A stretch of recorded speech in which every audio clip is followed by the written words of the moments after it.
Hey guys, welcome back to our channel. Getting a good graphics card is getting a lot tougher these days due to silicon shortages. Today we are going to build a very capable mid-range gaming PC without a dedicated GPU and with a lot of upgrade potential. We will ensure that it plays most modern AAA titles with decent frame rates and medium settings. Let's look at the parts we chose for this build. I'm going to explain each one of these with reasons why we chose this part. Starting with the CPU. This is the AMD 3rd Gen Ryzen 5 5600G processor.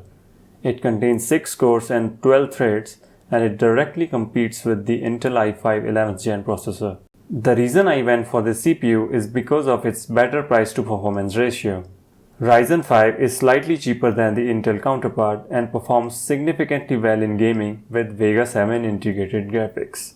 Uses 7nm chipset as compared to 14nm in Intel and has higher base clock frequency at 3.9 GHz as opposed to 2.8 GHz in Intel. The only downside of this processor is not being able to use PCIe 4, but for normal users it would make no noticeable difference since all PCIe 4 components are backward compatible to PCIe 3 slots.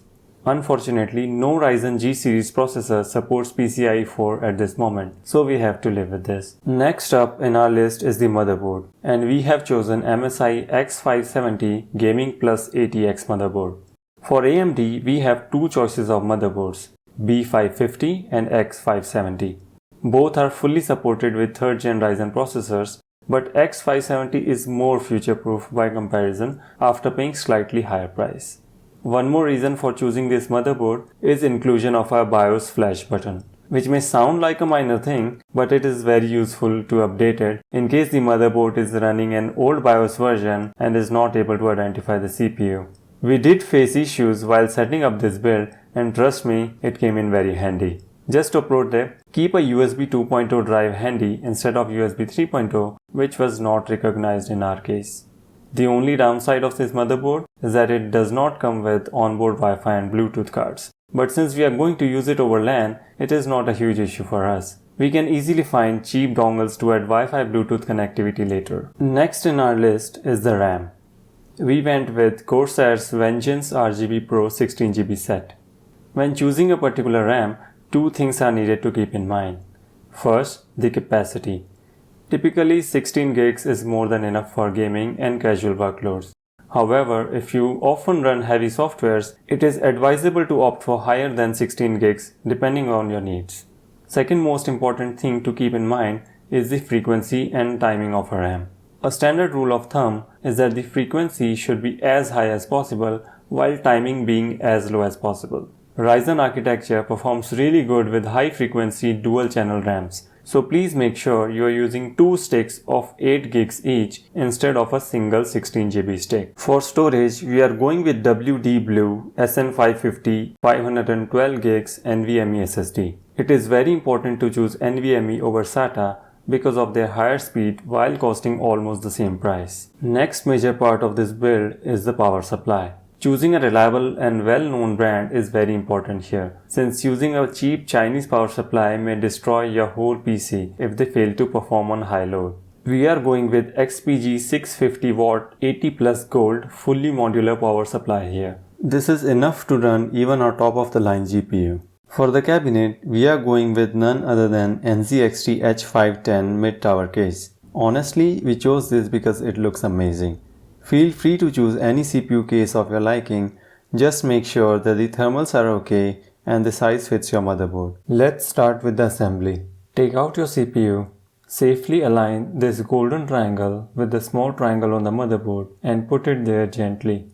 Now push the retention arm down so it stays in place. Next, we will install our CPU cooler.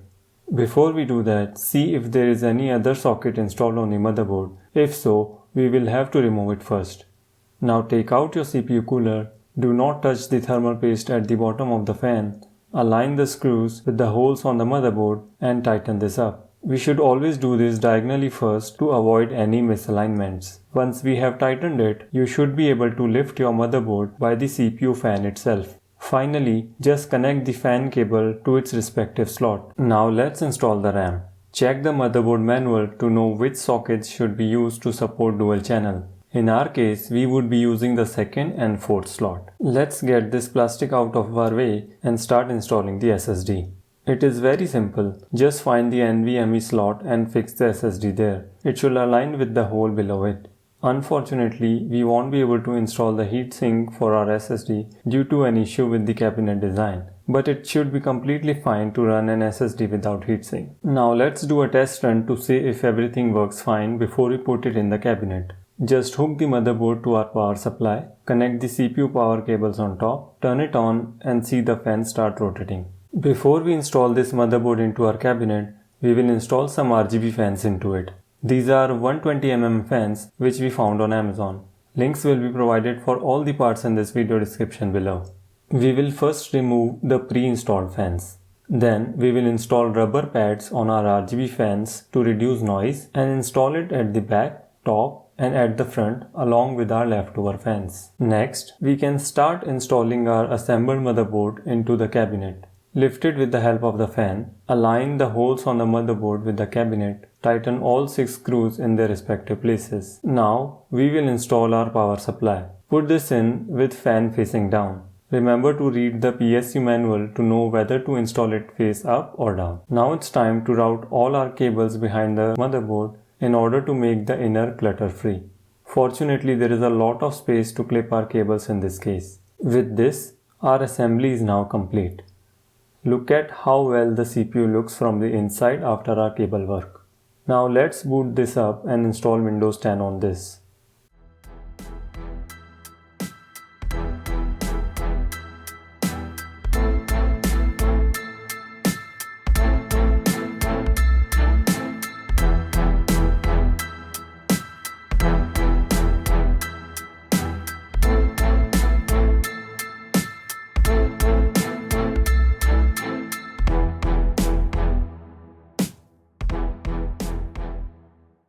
This is the price I paid for all of these components before taxes. These prices may vary based on the market. It's time to install some games on it and test the gaming performance of it.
That's all for this video guys. I will be upgrading this PC very soon with Ryzen 5600X and hopefully an RTX 3090 soon. Please like and subscribe this video if you don't want to miss it. Thanks a lot for watching.